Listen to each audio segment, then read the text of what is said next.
formation du deuxième comité spécial mixte. Donc, le report de 3 ans, c'est rationnel, c'est raisonnable, mais cela ne veut pas dire que la discussion ne se poursuivra pas entre-temps. Resuming debate, reprise de débat.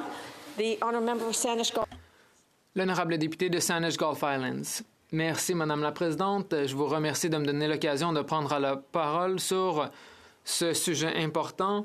Tout au long du débat, j'ai cherché à comprendre la meilleure façon d'expliquer aux Canadiens pourquoi la différence n'est pas entre les libéraux, les conservateurs, le NPD ou le Bloc. C'est en fait une différence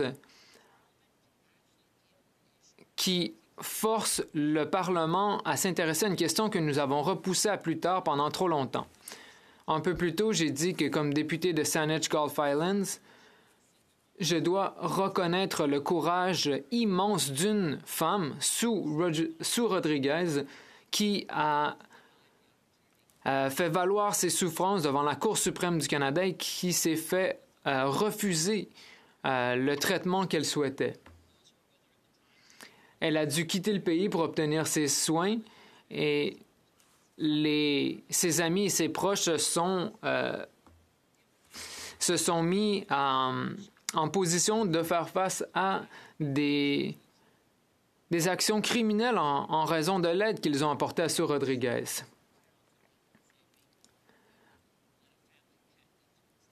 Souvent, lorsqu'on constate des gens qui traversent des souffrances psychologiques extrêmes, leurs proches nous disent qu'on ne tolérerait même pas ce genre de souffrance pour un animal. Au Canada, nous sommes maintenant saisis de ce problème en raison de la décision Carter qui disait que de refuser l'option légale pour une personne d'obtenir l'aide médicale à mourir de la part de leur médecin dans des cas de souffrance extrême, c'est une violation de l'article 7 de la Charte. Et l'arrêt Carter imposait également une date butoir. La Cour suprême a dit « Cette disposition du Code criminel contrevient à la Charte et a imposé une date butoir pour corriger la situation. » Bon, je ne vais pas faire tout l'historique du problème, mais je sais que c'est une question qui est extrêmement épineuse pour les parlements. Lorsque nous avons débattu de la première mouture du projet de loi sur la mort dans la dignité, le projet de loi C-14, le ministre de la Justice à l'époque était Jody Wilson-Raybould. Elle était dans une position délicate et la ministre de la Santé à l'époque, Jane Philpott, était également dans une position difficile. Parce qu'au Canada, il y avait une dispute professionnelle, en fait. Les avocats au Canada voulaient s'assurer que l'on respecte la charte, mais les médecins au Canada disaient « on ne veut pas se faire imposer l'interprétation de la définition du caractère irrémédiable ». Dans notre première tentative d'adopter l'aide médicale à mourir, nous avons interdit les demandes anticipées. Donc, il y avait des situations dans lesquelles des gens qui étaient atteints de cancer ne pouvaient faire de demandes anticipées pour l'aide médicale à mourir. Ils se retrouvaient donc dans une situation où ils faisaient leur demande des mois avant d'être prêts vraiment à mourir dans la dignité parce qu'ils avaient peur de perdre la capacité de signer leur confirmation. Bon, encore une fois, je ne veux pas refaire tout l'historique du débat, mais à l'époque, nous avons choisi d'accorder la priorité à l'opinion des médecins plutôt que l'opinion des avocats. Nous avons dit, bon, peut-être que nous serons encore en contrevention de la charte, mais nous allons au moins réduire le fardeau sur les médecins.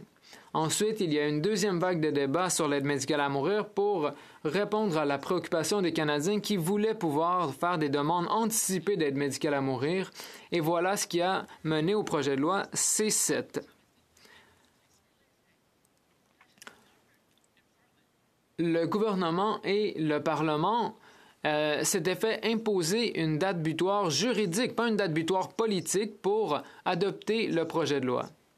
Il fallait donner suite à ce que Cour suprême du Canada nous avait imposé. Donc, nous avons un échéancier très court et le Sénat a fait quelque chose qui était inattendu de la part de la Chambre. Le Sénat a fait valoir l'opinion très forte des psychiatres. Donc, encore une fois, il y avait des différences professionnelles. Les médecins nous disaient « Nous ne sommes pas prêts à élargir l'aide médicale à mourir à ceux dont le seul problème de santé sous-jacent est une maladie mentale. »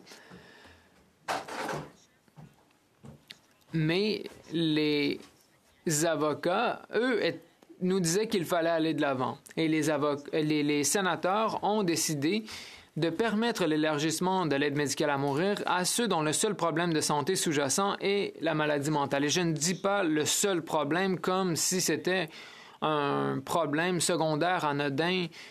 Ce n'est pas du tout le cas. Donc nous nous retrouvons dans un équilibre encore plus délicat à trouver. Donc, il faut se poser la question, qui a le moins de chances d'obtenir les soins de santé psychiatrique adéquats? Ce sont les gens vulnérables et marginalisés. Donc, comment pouvons-nous protéger les communautés les plus vulnérables et les plus marginalisées? Par exemple, la communauté des personnes handicapées nous exhortait de ne pas élargir l'aide médicale à mourir davantage. Donc, soyons clairs envers les Canadiens et les Canadiennes qui nous écoutent aujourd'hui. Si nous n'agissons pas rapidement et nous n'adoptons pas ce projet de loi, et si le Sénat n'agit pas rapidement pour que le projet de loi reçoive la sanction royale, le 17 mars prochain, sans qu'aucun parlementaire ne puisse faire quoi que ce soit, sans qu'aucun médecin ou juriste au Canada ne puisse agir, nous allons nous retrouver devant un fait accompli. Le 17 mars 2024, l'aide médicale à mourir deviendra disponible pour les Canadiens dont le seul problème de santé sous-jacent est une maladie mentale. La santé mentale est-elle irrémédiable? Bon, certains nous disent que oui, d'autres non. Selon le projet de loi, il faut 3 évaluateurs indépendants qui disent que la maladie est irrémédiable. D'autres nous disent qu'il n'y a pas suffisamment de soutien en santé mentale. D'ailleurs, plusieurs membres de la communauté qui utilisent les psilocybines, donc les champignons magiques, croient que ce serait une façon de s'attaquer aux problèmes de santé mentale qui sont jugés comme irrémédiables et que les données jusqu'à présent sont très encourageantes. Le gouvernement se retrouve néanmoins dans une situation délicate. Il peut y avoir des personnes qui pensent que la psilocybine peut les aider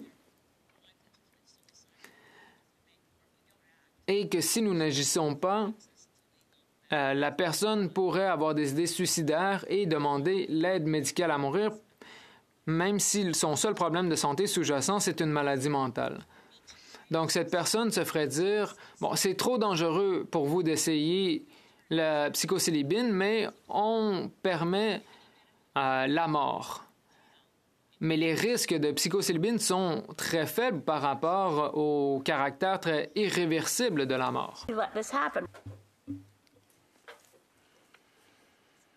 Je crois qu'il faut discuter d'une autre question et c'est l'aide à la vie. Nous savons ce que l'aide à mourir signifie, mais qu'est-ce que signifie l'aide à vivre, avoir un revenu décent, avoir accès à des problèmes de santé mentale?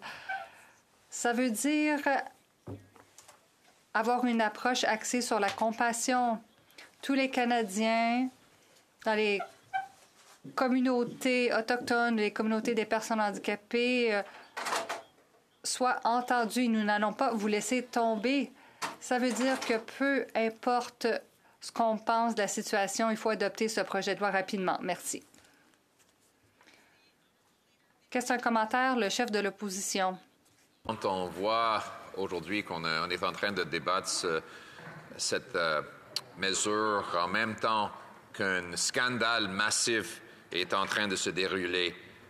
Hier, on a appris de la vérificatrice générale évidence de preuves de corruption, de gaspillage d'argent, et c'est la raison pour laquelle on annonce qu'on veut que le GRC ajoute à son enquête pour trouver la vérité et la possibilité de criminalité dans le scandale Arrive Scam. Et j'ai des lettres là-dessus. Madam Speaker, I'm asking... Madame la Présidente, je demande à la GRC d'étendre son enquête et je dépose... Bon, est-ce que c'est un rappel au règlement ou est-ce une question? Je croyais que le député se levait pour poser une question. Son intervention ne semble pas liée au projet de loi dont nous sommes saisis. C'est un rappel au règlement. Bon, d'accord. Madame la Présidente, le scandale Arrive Can a explosé. La vérificatrice générale a révélé que des hauts fonctionnaires ont obtenu des cadeaux comme des whisky. Et j'aimerais donc déposer à la Chambre des communes une lettre au commissaire de la GRC demandant que l'enquête soit étendue. J'entends déjà des noms, mais que tous ceux qui s'opposent au dépôt de la motion veuillent bien dire non. Non, nous n'avons pas le consentement unanime. Questions et commentaires. Le député de Châteauguay-Lacolle. Présidente, justement, je me lève pour poser une question à ma honorable collègue. I did appreciate... À l'ordre. Je suis désolée, je ne peux pas entendre la députée. Si les députés veulent tenir des discussions, ils peuvent aller dans les lobbies. La députée de Châteauguay-Lacolle. Merci beaucoup, Madame la Présidente. Alors, j'apprécie les commentaires de la députée. En 2015, moi aussi, j'ai siégé au premier comité mixte pour étudier l'aide médicale à mourir. Évidemment, c'était une période difficile pour moi comme nouvelle députée parce que comme catholique pratiquante, c'est quelque chose qui m'a vraiment touchée profondément. Mais grâce aux témoignages d'experts, j'ai pu comprendre qu'il est important d'avoir des choix. Alors, j'aimerais entendre ma collègue parce que je sais qu'elle est aussi catholique pratiquante. Nous avons personnellement des valeurs, mais peut-être que les Canadiens méritent d'avoir un choix. La députée de Saanich-Goldfield. Merci, Madame la Présidente. Comme vous, j'ai été déçue de voir que le chef de l'opposition ne m'a pas posé une question. Ça aurait été une première et j'avais tellement hâte de lui répondre. Mais la députée de Châteauguay-Lacolle me pose une question très importante. Moi, j'ai la foi et j'ai beaucoup de difficultés dans ce dossier. Mes commettants m'ont convaincu. J'ai passé beaucoup de temps à parler aux gens de ma circonscription. Ils m'ont supplié de soutenir la légalisation de l'aide médicale à mourir. Et mon point de vue personnel, c'est une question de conscience. Je ne m'attends pas à ce que les autres soient d'accord avec moi. Je crois que toute vie est sacrée, évidemment. Je crois que d'enlever une vie, même la sienne, est une question de conflit moral. Mais je n'ai aucun doute que la compassion veut aussi dire qu'on ne veut pas que les gens souffrent inutilement. Alors, bon, je dois permettre à d'autres de vous poser des questions. L'honorable député de Montcalm, question, un commentaire? Merci, Madame la Présidente. Je suis certain que ma collègue n'a pas pour idée d'instrumentaliser la souffrance des personnes qui souffrent de façon irrémédiable et dont on n'a jamais été capable d'alléger leur souffrance pendant des décennies. Sauf qu'elle reprend un argument qu'on entend souvent dans le débat et qui, à mon avis, est complètement quelque chose d'à part. La question de l'accessibilité aux soins de première ligne en santé mentale n'a rien à voir avec la décision qu'on aura à prendre d'élargir ou non l'aide médicale à mourir, puisque la question de l'accessibilité aux soins, et c'est dans les critères et c'est dans les balises du rapport des experts, ces gens-là ne seraient pas éligibles. Donc, je veux bien, moi, qu'on revendique des meilleurs soins, j'en suis Absolument, totalement d'accord. Mais c'est un autre débat. Par contre, il y a des gens qui sont pris en charge depuis des décennies et qui souffrent et à qui on dit « continuez à souffrir encore pendant 3 ans ». La députée de Saanich Gulf Islands. Mon cher collègue, je pense que c'est vraiment une question clé, l'accessibilité de soins. Je suis d'accord que ce n'est pas acceptable d'avoir la continuance de souffrance. Pas moi, je ne suis pas contre l'accessibilité de aide médicale à mourir pour les personnes qui sont seulement sur la souffrance de maladies de montée. Leur souffrance est réelle et on doit agir, mais pas immédiatement le 17 mars. Brief question, the honourable. Une brève question, la députée de Nanaimo, Lady Smith. Merci, Madame la Présidente. La députée peut-elle nous en dire plus sur sa décision de voter pour l'attribution de temps? Quelles seront les répercussions pour les gens de sa communauté si nous votons contre? La députée de Saanich Gulf Islands. Je remercie mon ami de Nanaimo, Lady Smith. Ce n'est pas un choix facile parce que j'étais ici pendant les années Harper. L'attribution de temps a été imposée pour chaque projet de loi et les libéraux étaient contre à l'époque, tout comme moi. Les choses ont changé. Ceux qui sont au pouvoir croient que les outils utilisés par le gouvernement précédent sont maintenant acceptables. Évidemment, on a toujours tort de l'imposer, peu importe qui s'en sert. Mais cette fois-ci, nous n'avons pas le choix. Nous sommes des adultes responsables. Nous devons faire adopter ce projet de loi afin de ne pas nous retrouver avec un vide juridique. Reprise du débat. Le député de Battleford, Lloydminster. Merci, Madame la Présidente. Les décisions qui sont prises